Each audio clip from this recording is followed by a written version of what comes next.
What's up, everybody? I'm Pooh and Pete.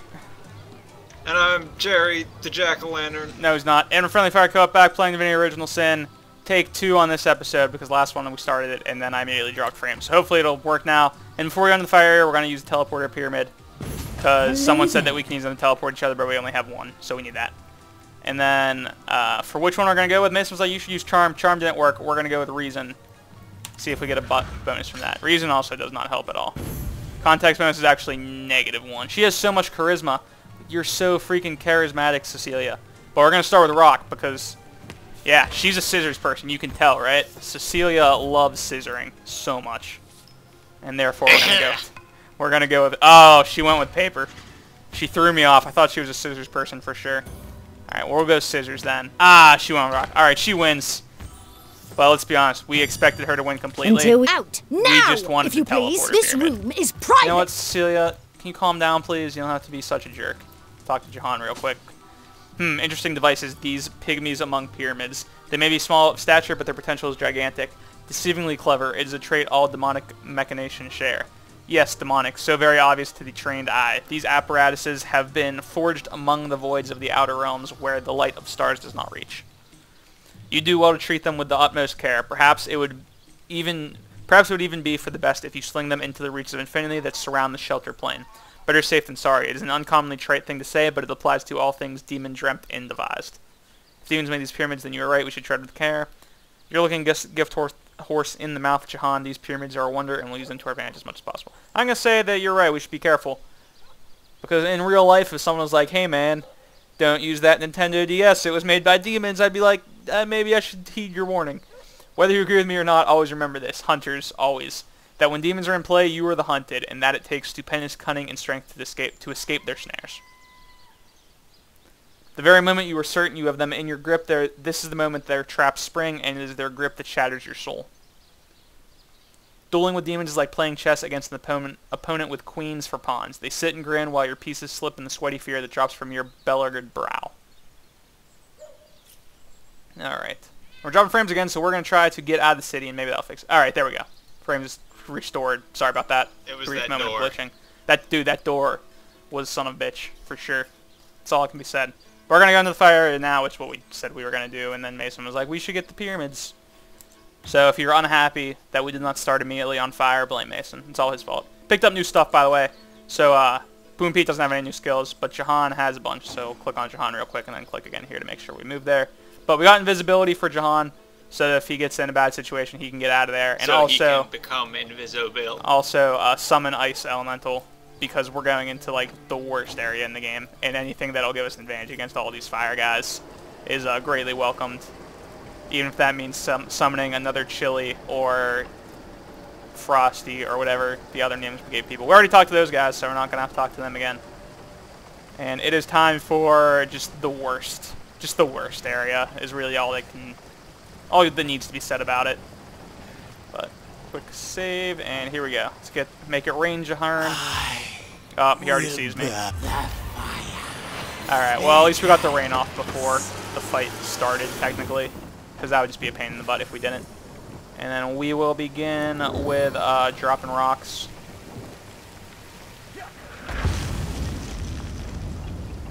Nice. You know what? I'm going to be honest. That didn't occur to me that was what was going to happen there. I'm not too proud to admit it. However, this should just deal all the damage. Yeah, there we go. So this is when Piercing Ice Shard officially becomes the greatest ability since Sliced Bread. Like, the ability to slice bread.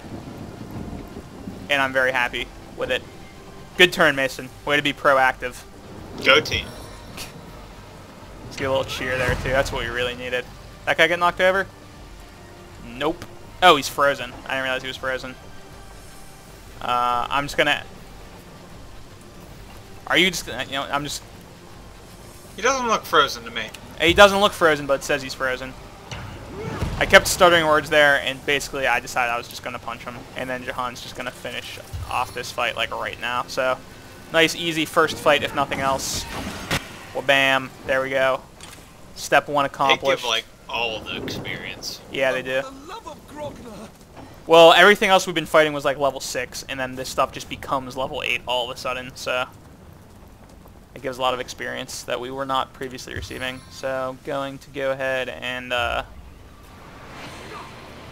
do that again, get them all nice and wet. I was going to do like the exact same thing. Who hides the fire beckons.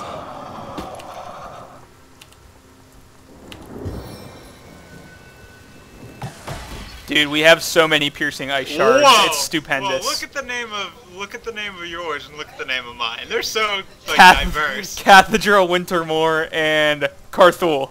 You know, they're probably great friends back home in the demon regions or wherever it is that ice elementals get summoned from. And then The North Pole. You think that's where they come from? Like they're just hanging out with Santa Claus? I like that explanation. I'll go with it. That is really bizarre naming that they're like two completely different names like that.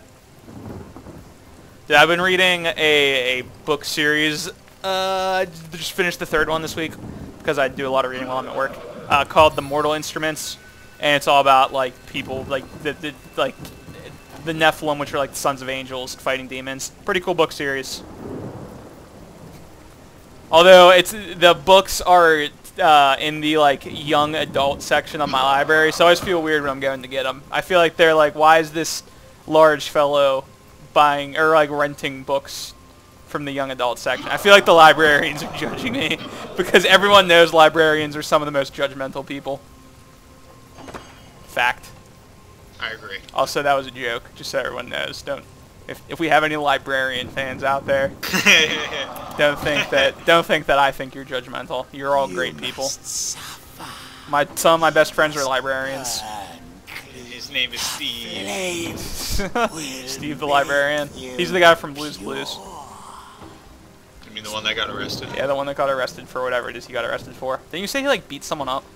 A prostitute. He beat up a prostitute. That's even crazier than beating up someone. It's basically the craziest thing that you can beat up.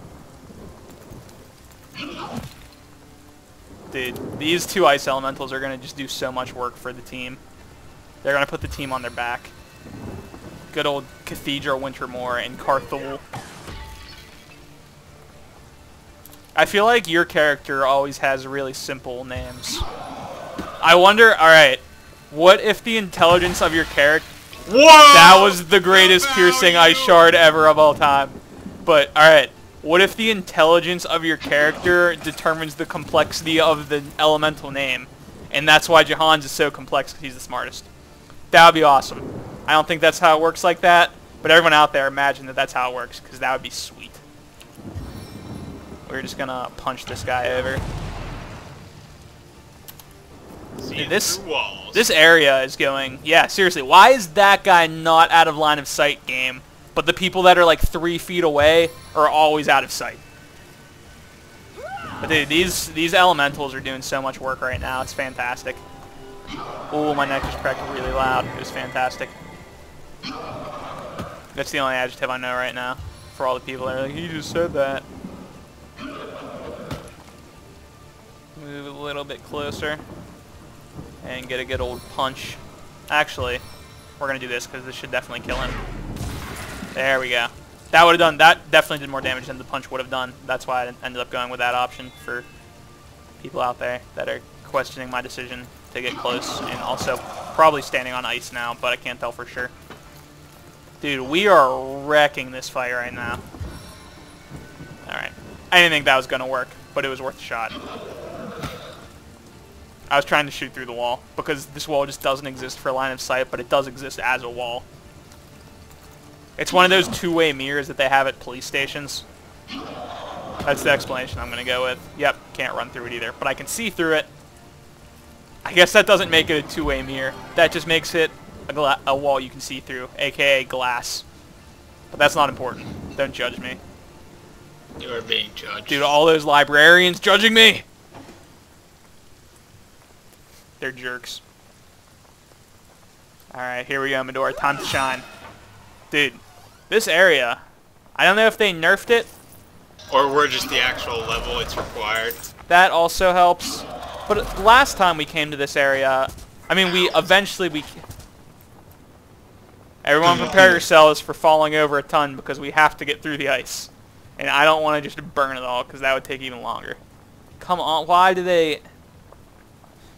we have to go through, like, this whole charade of being knocked over?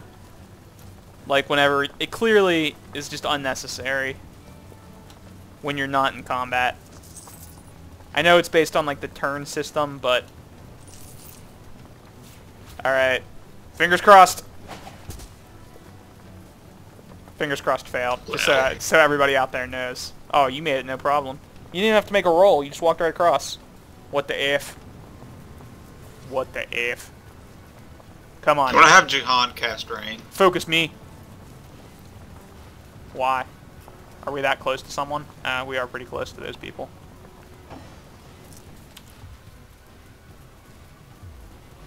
There we go. But yeah, the last time we did this, I felt like eventually we were the right level. I guess that was like in beta though. Or that was like the Lone Wolf run by the time that we were finally there, so it's definitely easier now that we're not doing Lone Wolf. These guys still not going to start the fight. Alright. Apparently we can just stand like right next to them. There we go. That's how you start a fight right there. My guy feels way less effective in this area than any area we've been to up to this point. I can do this though, and I do have a water weapon, so I'll just do a reasonable amount of. I forgot to repair the weapon at the beginning of the episode, like I said I was going to. Oh, I hope my weapon doesn't break. That would just be the worst. Nice. That would just make me the worst kind of. I'm not happy about it. Good thing the... Well played, Pathing. Mason, you just took 5,000 damage. How does it feel? Well, it doesn't feel good to be Frosty. Alright, here we go. You guys ready for this super awesome piercing ice shard play? Or Melty, as you should probably call it now. It's like, you know, whenever you're a little kid and you have those... You know those, like, ice popsicles that are... I don't know where these other enemies are going to come from. So, Jahan, you're just going to delay your turn, and so is Medora. When you're a little kid and you have those ice popsicles in those plastic tubes, and like you always try to get it to melt faster so that you can just drink juice, because like it's better like that. Everyone knows it. Like if they just sold the juice nice and like chilled, I would just drink that. I hope everyone knows what I'm talking about, or this is going to sound really weird. But like you always want, when you're a little kid, you always want to try to figure out a way to make it melt faster, but you never can. That's what you need to do. Just dip it in lava. That's the solution. We've discovered it by playing video games. And people say that you don't learn anything from playing video games. They're liars. Dirty, dirty liars. Punch. That's funny. One of my little cousins is really, really into video games, you know, like most, you know, younger children are. But he, like, really likes playing video games. The tank cousin? What? Yeah, the one that was all about tanks when he was younger. The tank. Yeah. He's slightly older now, so he's not just obsessed with tanks, he's like video games in general. But he plays, he's like, I'm trying to think how old he is. Is he tank? Probably 10. I'm going to estimate, like, give it like a soft 10, like 8 to 12, but probably 10. He plays like GTA and stuff. But, well then. Yeah. That escalated quickly. Yeah, it's weird. But, his mom tells me that the only reason she's not afraid of him, like, sitting in his room playing video games all day is because of me.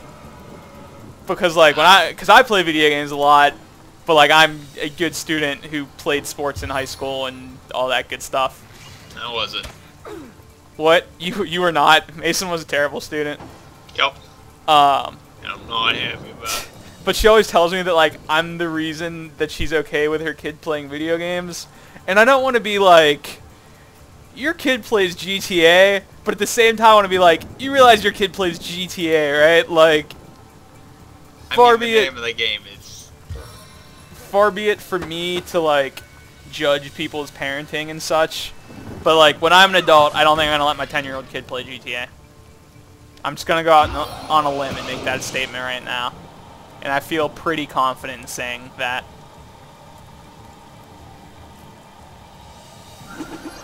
But yeah, I feel like that's like a lot of pressure on me that my aunt puts on me, cause like now all of a sudden if her kid doesn't turn out good, like I just am gonna come off as like a dirty rotten liar because I play video games and aren't bad at life. So then like if her kid turns out bad at life, it's gonna be all on me. I don't like it. I don't like having that kind of pressure put on my shoulders.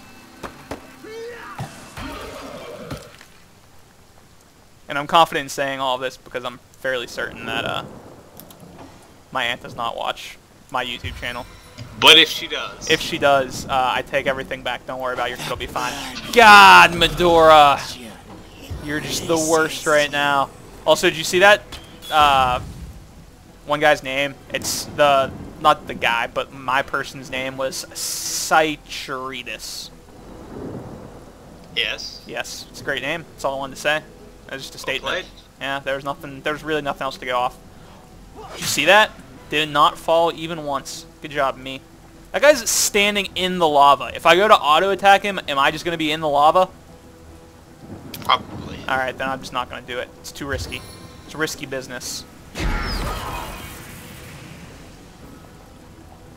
I should probably just teleport him out of the lava. Or yeah. Can I just kill him? This might kill him if it hits twice like it sometimes does. Nope, didn't hit him twice, but he's frozen at least. No, he's not. Gah. Yeah, do you have any younger cousins that play video games?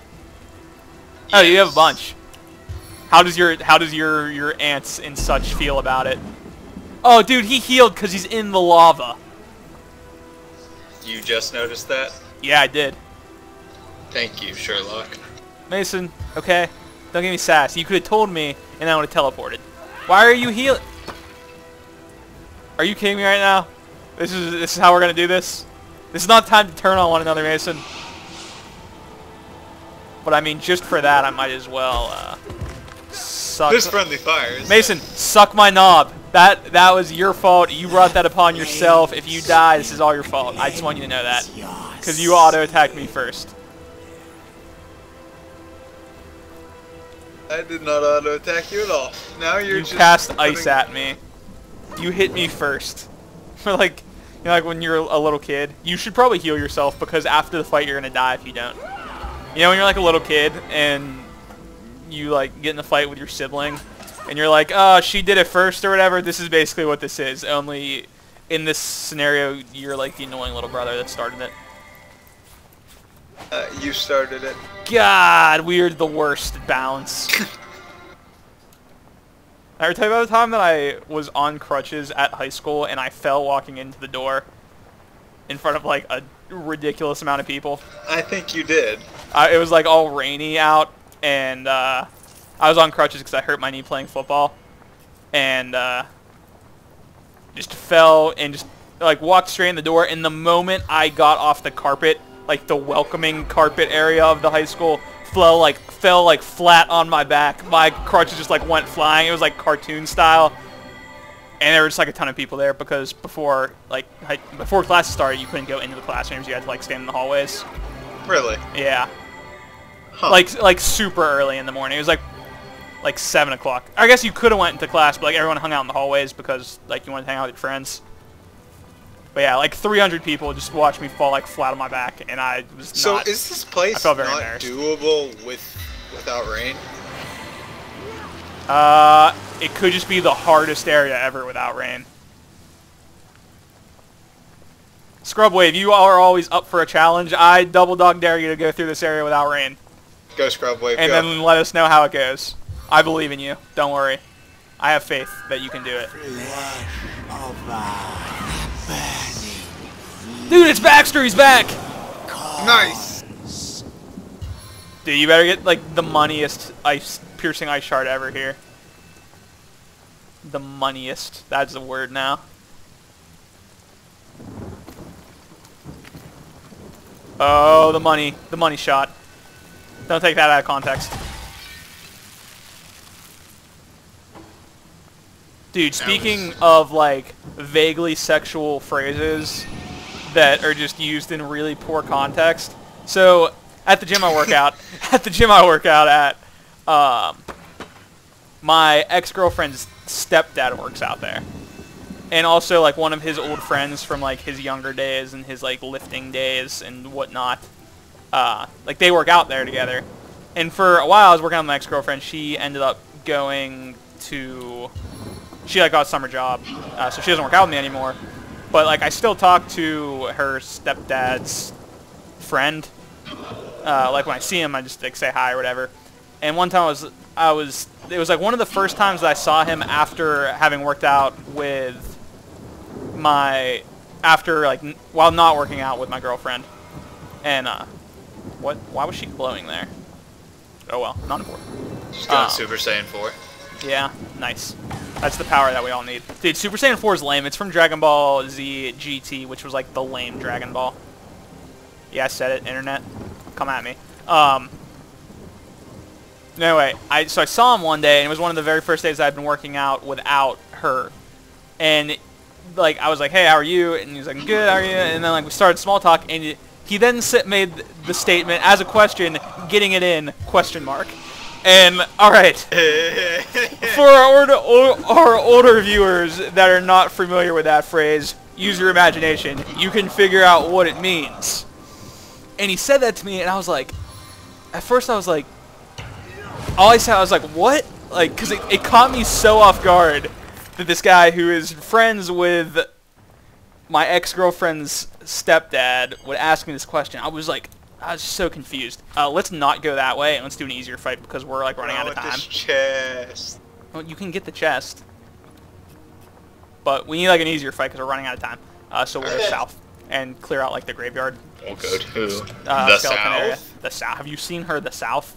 That's another expression I can take out of context. But anyway, so he asked me that. I was like, excuse me, what? And he was like, are you getting in? He's like, getting in a good workout. And I was like... So I said yeah, and then he walked away, and I was like, man, that guy he said it to me again recently, and I want to know, like, if he knows what that means to, like, our generation. Because I feel like someone should let him know if he doesn't. Are there skeletons down here? No, it's, like, the direction to the graveyard with the explosive, like, the bomb skeletons or whatever you want to call them. So, yes, there are skeletons. There are skeletons, but not the fiery ones. Okay. But yeah.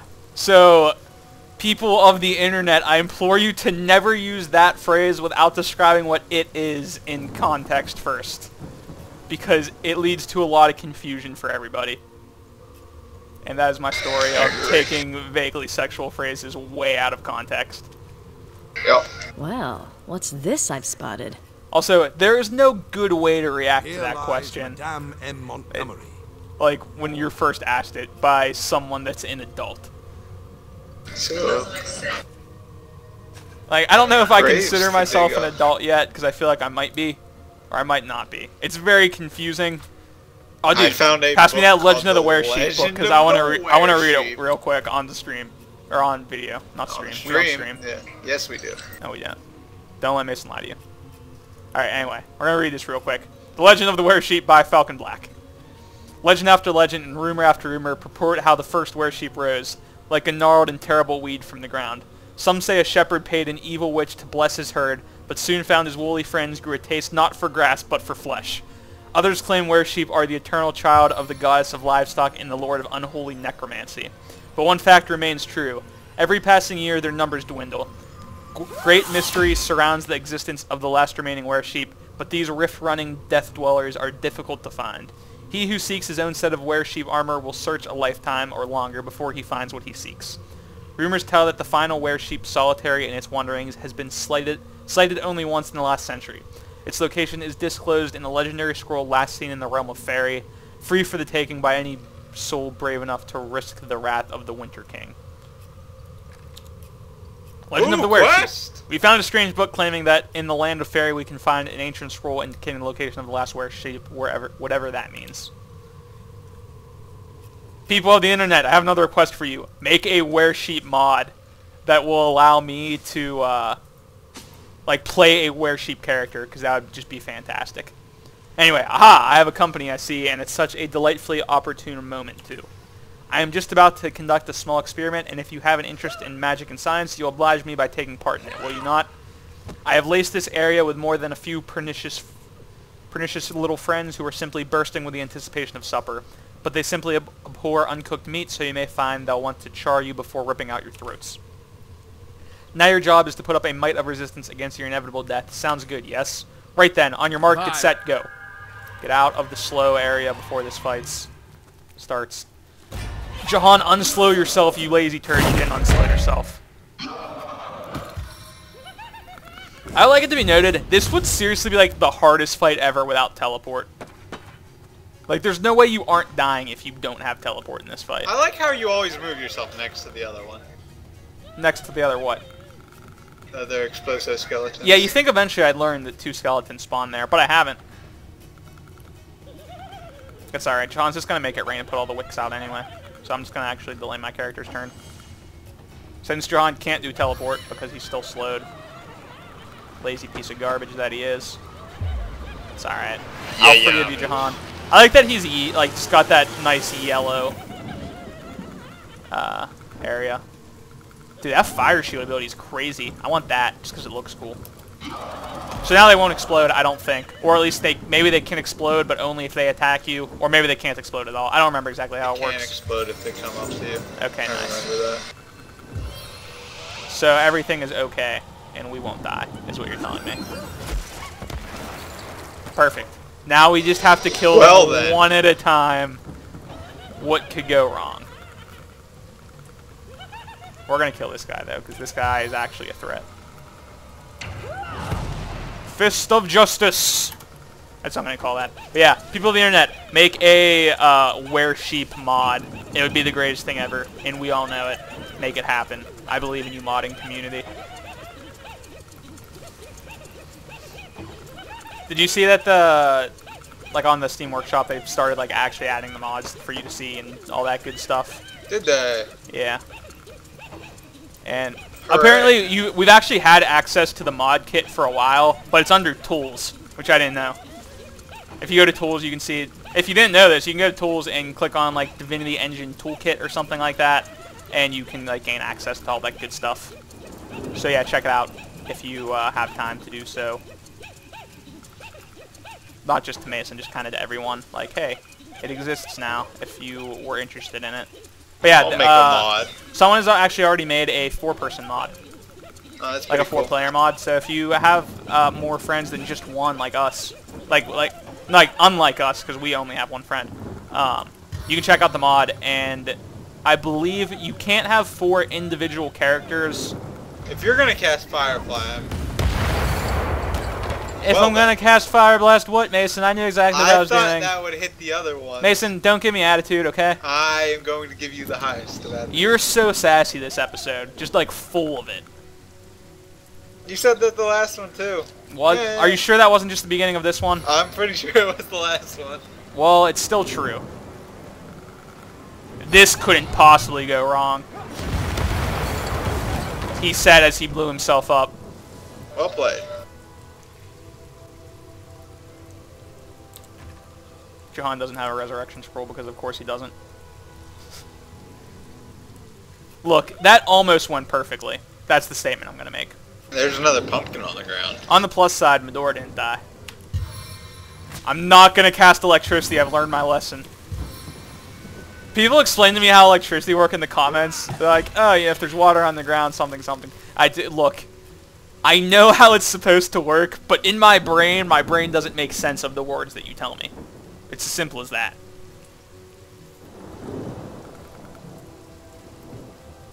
Mason, I believe in you. You can take all of those guys out. Just punch every one of those guys in the face.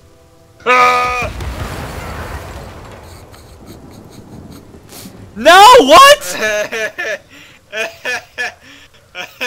I forgot that if just us two die. Alright, well, that's the end of this episode, guys. Remember to subscribe if you'd like to see more Daily Divinity Original Sin content. And thanks for watching. We will see you next time where we won't have this happen. Bye. Bye.